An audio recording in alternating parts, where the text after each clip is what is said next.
Önce paylaştığım videonun devamı. Başka bir elemana geçtik. Konuşmaya gerek yok. Zaten hemen arkasından devam edeceğiz buna.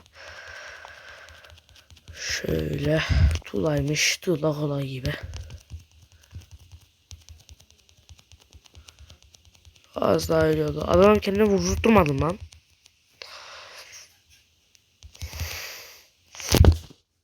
Bir kere vurdurttum galiba. Bak yara almadım. Bu maçta bize galiba. İnşallah. Gel bakayım yavrum.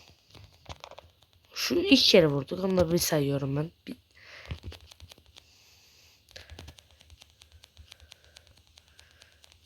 Bakla paşama.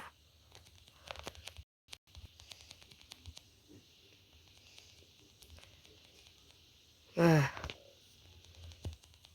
Neyse iki. Elim bana öldü zaten. O 522.